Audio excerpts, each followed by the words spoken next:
aos olhos de Deus. O pai daquele menino era para ser Urias. Ele era filho da traição, ele era filho da trama, ele era filho da covardia de um rei que, agindo por impulso de Satanás, mandou aquele que deveria ser o pai daquele menino para o fronte de batalha, para perder a sua vida em guerra, defendendo o reino do próprio rei. Deus não poderia aceitar. Deus nos ama, nos adora, mas Deus não aceita o pecado em nossas vidas, como Deus também não aceita que Satanás lhe acuse por pecados que Ele já lhe perdoou. Você está lavado, remido, comprado pelo sangue do Cordeiro. Você não tem mais pecados, porque a palavra diz: eis que teus pecados lançarei no mar do esquecimento, e deles não me lembrarei jamais. Aleluia! Aleluia! Deus diz: deles não me lembrarei. Deus não se lembra, mas Satanás quer te lembrar, Satanás quer te acusar. E era isso que acontecia com Davi. Mas naquele momento que Davi está prostrado diante de Deus, pedindo misericórdia pela vida do seu filho, naquele instante entra os homens ali.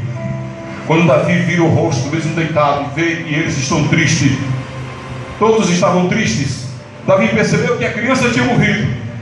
Davi se levanta, entra no seu quarto real, tira aquele pano de saco, toma um banho, se veste com as vestes reais, senta na mesa e diz: pode comer. Ele estava sem comer uma semana, estava faminto, pode comer. Encheu o bucho de pão, de peixe, de mel, de vinho, e disse: agora eu vou para o templo adorar a Deus, agora eu vou para o templo glorificar o nome do meu Deus.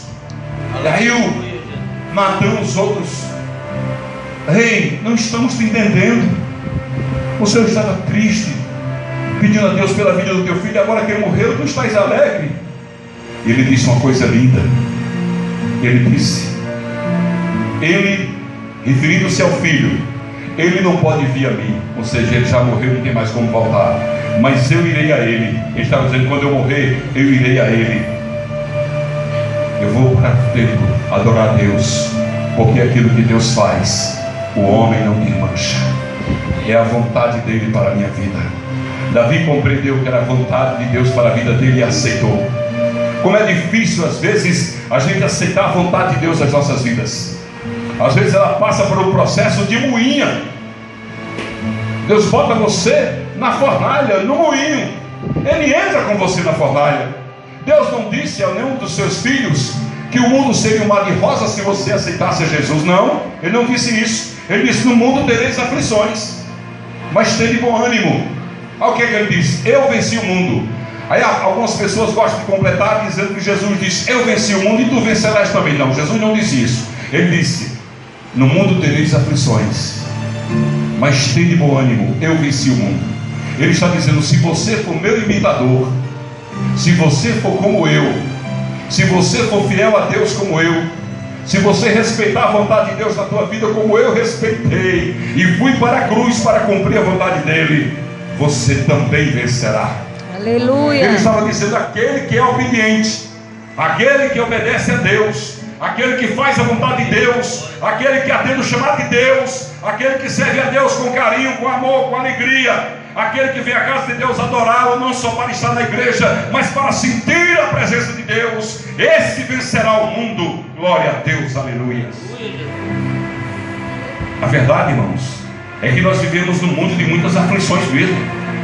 A palavra de Deus é muito fiel e verdadeira. Esse mundo é muito conturbado, é muito cheio de coisa. Vem uma virose como essa aí de mandar a vida de um bocado de gente, leva um bocado de ente querido nosso. São tantas as afrontas do inimigo que, se a pessoa não estiver diante de Deus, protegido pelo Espírito Santo, revestido do Espírito, ele pode fraquejar e cair a qualquer momento, porque são muitas as ciladas do inimigo, são muitas as mentiras plantadas por ele na nossa mente. Ele tenta nos enganar. A palavra diz o quê? João 10:10. O inimigo veio para matar, roubar e destruir. Mas em seguida vem Jesus dizendo: mas eu vim para que tenham vida e tenham vida em abundância. Glória a Deus. As pessoas têm que aprender a fechar os ouvidos para a voz de Satanás. Feche seus ouvidos para a voz de Satanás. Não escute o que ele diz para você, porque é tudo mentira. Você, meu amado, minha amada, vocês são projetos de Deus. Vocês são planos de Deus. Aleluia. Vocês estão preparados, estão no caminho da Nova Jerusalém. Não permita que Satanás chegue e diga: olha, tem esse atalho aqui que é uma beleza, olha. Porque Jesus disse que a porta para o céu é estreita Por que a porta para o céu é estreita? Porque você tem que renunciar a muitas coisas, renunciar a muitos vícios, muitos desejos carnais, renunciar até mesmo a sua maneira de falar, a sua maneira de olhar as pessoas, não ver nas pessoas os erros, porque nós também somos imperfeitos, somos falhos. É tanta coisa para se renunciar, por isso que você tem que se limpar de tudo isso. A porta é estreitinha, porque lá só passa quem estiver fora de tudo isso. A soberba, o orgulho, o desejo de vingança, a vontade de ver quem você tem raiva na pior, e você vai deixando tudo isso, vai deixando, senão você vai estar com uma carga tão grande. Sabe aquelas carroças que a gente vê na rua aí, caminhão carregado de algodão, aquela carga enorme, fosse para passar numa brecha não passaria. Então dessa forma também a pessoa, para passar na porta, Jesus disse: eu sou a porta. É estreito mesmo.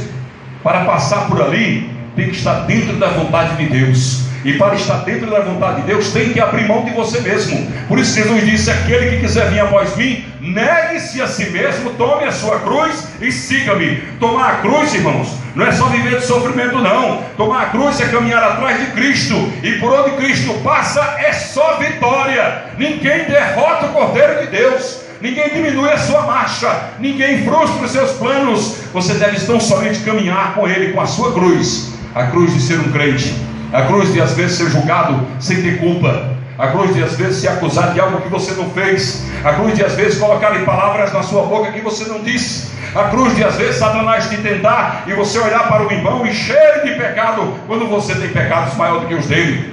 Isso é cruz. Cruz é tudo aquilo que você carrega que não é teu. Aleluia. Simboliza isso. Então nós devemos seguir a Jesus, buscando a perfeição. Eu posso ser perfeito, lavado e remido pelo sangue? Você pode. Eu posso estar pronto para entrar no céu, debaixo do sangue de Jesus? Você pode. A capa, a lavagem, o sangue de Jesus nos purifica de todo pecado. Imagine alguém que entrou num chiqueiro de porcos e saiu do outro lado cheio de lama. Se ele entrar debaixo de uma água límpida e cristalina e tomar um delicioso banho e se ensaboar, se lavar, ele vai sair do outro lado tão limpo que olhar para ele não vai ver mais aquela lama que via antes. Assim somos nós, lavados pelo sangue de Jesus, quando os nossos pecados não são mais vistos, especialmente por Deus, porque Deus os lança do mar do esquecimento e deles não se lembram mais. A missão do inimigo é te acusar. A missão do inimigo é dizer que você não merece. A missão do inimigo é dizer que você não tem capacidade. A missão do inimigo é dizer para você que você não é escolhido. A missão do inimigo é tentar menosprezar, diminuir você, colocar você como aquela mulher encurvada na sinagoga, olhando somente para a tua sepultura e dizendo: aqui é meu fim, quando eu for enterrado aqui, ficarei aqui. Mas Jesus chega e diz: não é aqui o teu fim, olha para o alto, eu virei do alto te buscar e tu vais subir, porque a tua morada é na Nova Jerusalém. Glórias a Deus, aleluia. Olhe para cima.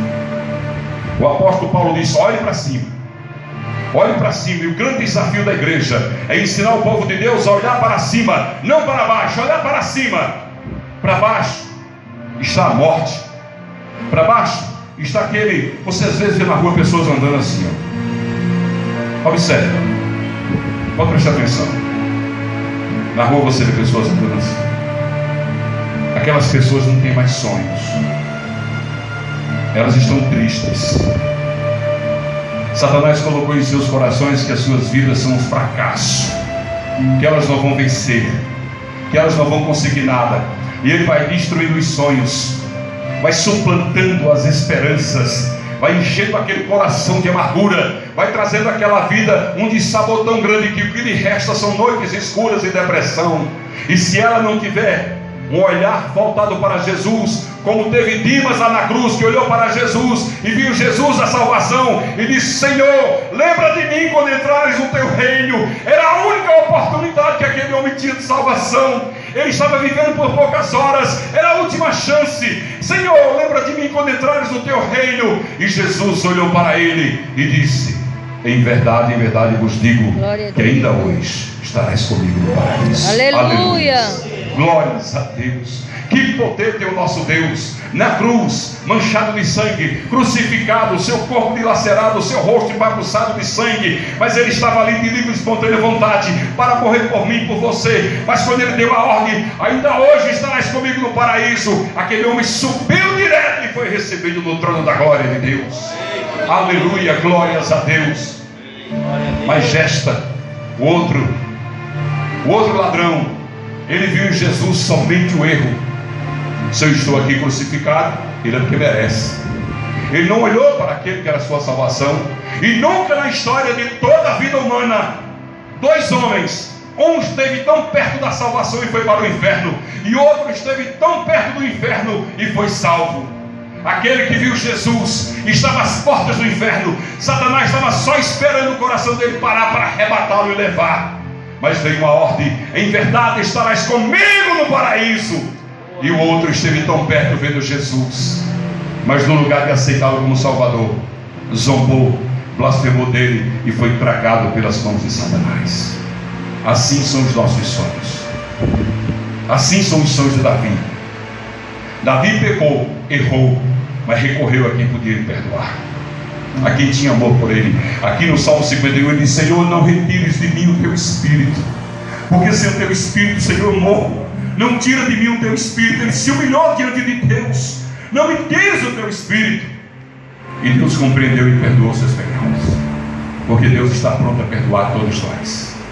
No Salmo 23, irmãos, tem aquela passagem que diz assim: o Senhor é meu pastor e nada me faltará. João Ferreira de Almeida, quando traduziu essa palavra, ele quis simplificar. Ele não mudou, mas no original, no grego, está escrito assim: o Senhor é meu pastor e de mim ele não se afastará. O original diz: o Senhor é meu pastor e de mim ele não se afastará. Que quer dizer a mesma coisa, porque se Deus não se afasta de você, você tem tudo. Você pode perder tudo na sua vida, você pode ficar sem nada na sua vida, mas se você não perder a sua fé, você não perdeu nada. Porque aquele que vive do trono se levantará e decretará a tua vitória. Aquele que tem poder para mudar a sua vida. E a tua vitória não é só nesse plano, é uma vitória maior também no plano espiritual. Nesta vida, 100 vezes mais, e na outra vida, uma coroa de salvação. Quem recebe essa mensagem profética de vitória? Quem vai levar a vitória para casa, fecha a mão assim e diga: eu levo, porque o meu Deus tem poder. Aleluia. Amém.